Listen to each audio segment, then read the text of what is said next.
नमस्कार दोस्तों, आप सभी लोगों का अपने इस चैनल में स्वागत करते हैं। दोस्तों, हम लोग एनसीईआरटी पैटर्न के इंटरमीडिएट के केमिस्ट्री के बारे में बात कर रहे हैं और हम लोगों का जो चैप्टर है वो आपका सेकेंड वाला चैप्टर चल रहा है और चैप्टर का जो नाम है सॉल्यूशन है। और इस सॉल्यूशन वाले चैप्टर में हम लोग आज पढ़ने वाले हैं अणुसंख्यक गुणधर्म यानी कोलिगेटिव प्रॉपर्टीज के बारे में हम लोग पढ़ेंगे। इसके पिछले वीडियो में कुछ आपके राउल्ट के नियम से संबंधित कुछ प्रश्नों को हम लोग हल किए हुए थे, तो आज हम लोग बात करेंगे कि अणुसंख्यक गुणधर्म क्या होते हैं। यहां से आपके देखिए ये कई तरह के कई प्रकार के होते हैं, तो यहां से जो इनके प्रकार है इनके प्रकारों से संबंधित क्वेश्चन और आपकी कुछ परिभाषाएं यहां से पूछी जाती हैं, तो इसको आप लोग इंपॉर्टेंट में नोट कर लीजिएगा। तो अणुसंख्यक गुणधर्म क्या होता है, जैसे मान लीजिए कोई भी आपका बिलियन है, उस बिलियन में जितने भी आपके कण आपके होते हैं वो कणों की जो संख्या होती है और जो विलेय होता है उस विलेय के जो कणों की संख्या होती है, इन दोनों पे ही आपका जो बिलियन के गुणधर्म है मतलब जो गुण है वो आपका इसी पे निर्भर करता है। और यदि इस पे निर्भर करता है, उसके अनुपात पर निर्भर करता है, तो यदि उस पे उसके अनुपात पे जो निर्भर करेगा उसी को हम लोग कहेंगे अणुसंख्यक गुणधर्म।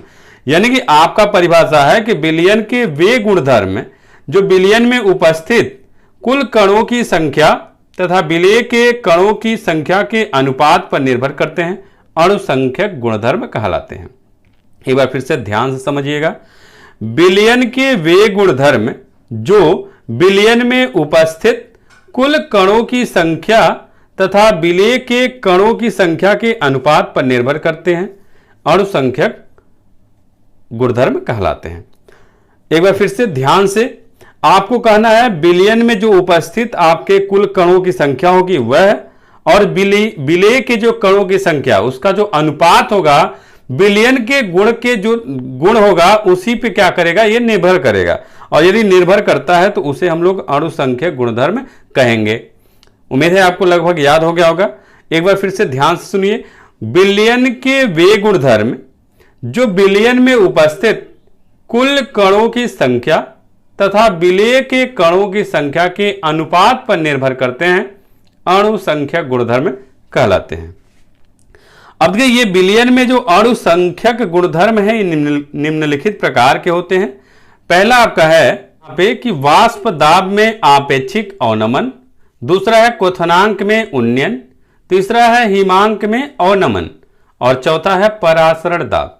ये चार आपके प्रकार हैं। इन्हीं चार प्रकारों के बारे में हम लोग पढ़ने वाले हैं और आज के इस वीडियो में हम लोग पहले वाले प्रकार के बारे में अध्ययन करेंगे। और यहां पे इन जो चार प्रकार हैं इन चारों प्रकार से संबंधित कुछ प्रश्न आपके जरूर पूछे जाते हैं और आपके कुछ परिभाषाएं भी पूछी जाती हैं। तो आपको परिभाषा मान लीजिए कम चांस है, लेकिन आपके जो क्वेश्चन हैं उनके चांसेस जो है अधिक होते हैं। तो आपको क्वेश्चन भी बताया जाएगा और उनकी परिभाषा भी हम आपको बताएंगे। तो आज के इस वीडियो में हम लोग पहले वाले जो प्रकार है यानी वाष्प दाब में आपेक्षिक अवनमन है उसके बारे में हम लोग पढ़ेंगे पूरे डिटेल में। यानी कि आप इसको कह सकते हैं relative lowering in vapour pressure. यानी कि वाष्प दाब में आपेक्षिक अवनमन क्या होता है ये आपको बता रहे हैं। देखिए आप पढ़े हैं अवनमन के बारे में पढ़े हुए थे। अवनमन क्या होता था? अवनमन में यह होता था कि कमी को प्रदर्शित करता है। यानी कि आपका कोई शुद्ध विलायक है, उस शुद्ध विलायक में कोई आपका अवाष्पशील विलेय को यदि घोला जाए तो उसके वाष्प दाब में कमी आ जाती है और उस कमी को ही हम लोग क्या कहते हैं, वाष्प दाब का अवनमन कहते हैं। तो यहां पर देखिए पहले हम लोग बात कर रहे हैं वाष्प दाब का अवनमन क्या है, इसके बारे में हम लोग यहां पे पढ़ रहे हैं। यहां पे लिखा है यदि शुद्ध विलायक में कोई अवाष्पशील विलेय घोला जाता है तो उसके वाष्प दाब में कमी आ जाती है, जिसे वाष्प दाब का अवनमन कहा जाता है। यानी कि आपका शुद्ध विलायक है, उस शुद्ध विलायक में जो वाष्पित नहीं होने वाले विलेय हैं उनको यदि हम मिला दें तो आपका जो है उनका वाष्प दाब क्या हो जाता है, कम हो जाता है। और जैसे ही कम होगा उस कमी को ही जो प्रदर्शित करेगा वो आपका क्या होगा, वाष्प दाब का अवनमन कहलाएगा। अब हम लोग पढ़ेंगे वाष्प दाब में आपेक्षिक अवनमन। यानी अवनमन के बारे में आप जान चुके हैं। अब आपेक्षिक अवनमन क्या है, यानी वाष्प दाब का जो अवनमन है और जो शुद्ध विलायक है उनके वाष्प दाब का जो अनुपात है उसी अनुपात को वाष्प दाब का आपेक्षिक अवनमन कहा जाता है। वाष्प दाब के अवनमन व शुद्ध विलायक के वाष्प दाब के अनुपात को वाष्प दाब का आपेक्षिक अवनमन कहा जाता है। तो एक बार फिर से आपको जब आपसे पूछा जाए वाष्प दाब में आपेक्षिक अवनमन क्या है, तो आपको यहां से परिभाषा देना होगा। ये तो आपको केवल बताया है वाष्प दाब का अवनमन क्या है। अब आपका वाष्प दाब के अवनमन यहां पे लिखा हुआ है, यदि आपको ये नहीं बताते तो आपको दिक्कत होता है कि ये क्या चीज है, इस वजह से ये आपको वाष्प दाब का अवनमन बताया गया है। तो वाष्प यानी कि वाष्प दाब में आपेक्षिक अवनमन किसे कहेंगे कि वाष्प दाब के अवनमन व शुद्ध विलायक के वाष्प दाब के अनुपात को वाष्प दाब का आपेक्षिक अवनमन कहते हैं। अब इसका हम लोग सूत्र लिखते हैं। यदि शुद्ध विलायक के जो वाष्प दाब हैं, यानी शुद्ध विलायक व विलयन के जो वाष्प दाब हैं, वो मान लीजिए PA0, ए को विलायक कहा जाता है और बी वाले को हम लोग विलेय कहेंगे।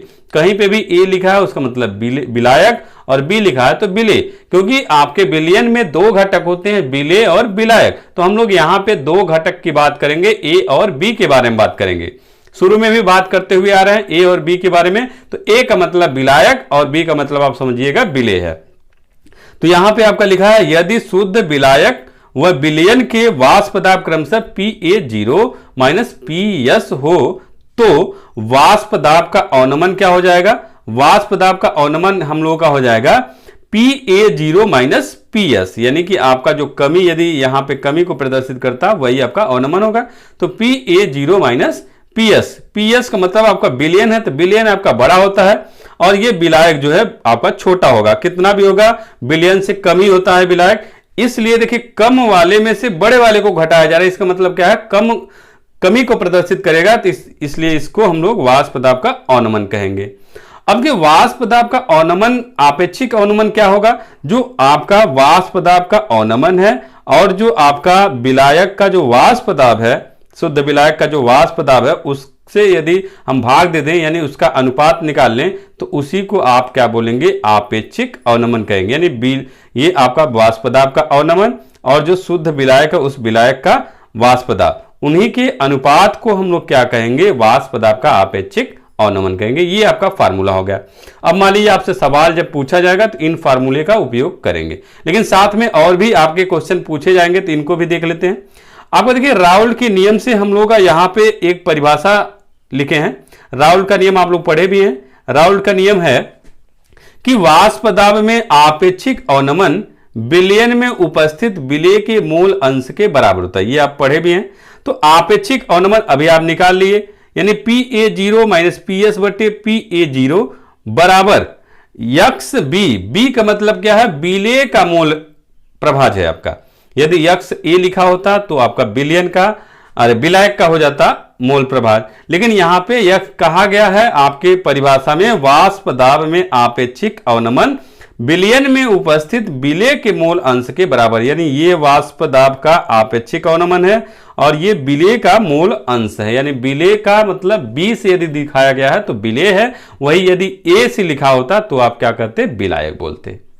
अब हम लोग क्या करेंगे, ये विलेय का जो सूत्र है वो सूत्र आप यहां पे रख दीजिए। तो हम लोग का हो जाएगा यहां पे कि PA0 माइनस PS बराबर PA0 बराबर NB बटे NA प्लस NB, यानी कि आपका B का मतलब विलेय के मोलों की संख्या बटे A का मतलब विलायक के मोलों की संख्या प्लस विलेय के मोलों की संख्या, यानी जिसका आपके मूल अंश निकालना होगा उसी के मोलों की संख्या ऊपर होगी। बाकी आपका जो विलयन में दो घटक है उन दोनों घटकों के मोलों की संख्या का योग, यानी सीधे बोल सकते हैं विलयन के मोलों की संख्या आप टोटल लिख सकते हैं यहां पे। अब तनु विलयन के लिए यदि तनु विलयन होता तो NA प्लस NB की जगह आपका NA हो जाएगा, यानी विलायक के मोलों की संख्या और विलेय के मोलों की संख्या मिलकर आपका विलायक के मोलों की संख्या के बराबर हो जाएगा यदि तनु विलयन है। तो आपका इस पे आधारित आपके क्वेश्चन पूछे जाते हैं, तो इसको आप ध्यान से समझिएगा। अब उसके बाद आपका PA0 माइनस PS बटे PA0 बराबर यहां पे NB और इसके जगह NA रख देंगे और इसको हम लोग NB बटे NA को हम लोग WB बटे MB, यानी कि आपका मोलों की संख्या यदि आप निकालते हैं तो भार बटे अणुभार होता है। तो आपका यहां पे B का मतलब विलेय है, तो विलेय का भार बटे विलेय का अणुभार और NA का मतलब विलायक है, तो विलायक का भार बटे विलायक का अणुभार आप लिख लेंगे। अब उसके बाद इसको ऊपर नीचे करेंगे तो आपका हो जाएगा PA0 माइनस PS बराबर PA0 और ये WB बटे WA और ये जो है ऊपर चला जाएगा तो MA बटे MB हो जाएगा। ये आपका सूत्र हो जाएगा। ये भी आपका सूत्र है, ये भी आपका सूत्र है और ये भी आपका सूत्र है। यानी कि यदि आपका मोलों की संख्या दिया जाए तो ये वाला यूज करिएगा, यदि मान लीजिए मोलों की संख्या नहीं दिया है तो आप इनको यूज करेंगे। आप देखेंगे अणुभार और भार यदि दिया है तो इस फार्मूले से आप क्वेश्चन को सॉल्व करेंगे।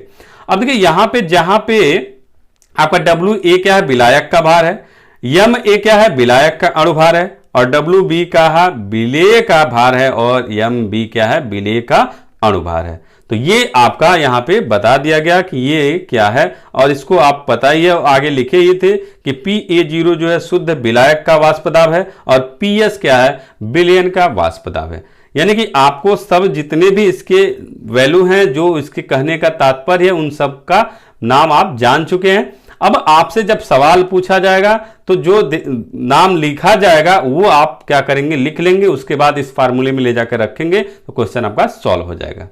तो उम्मीद है आपको समझ में आ गया होगा और यदि समझ में आ जाए तो कमेंट करके जरूर बताइए कि आपको हमारा वीडियो कैसा लग रहा है। अच्छा लगा है तो लाइक कीजिए, शेयर कीजिए, चैनल को सब्सक्राइब भी कर लीजिएगा।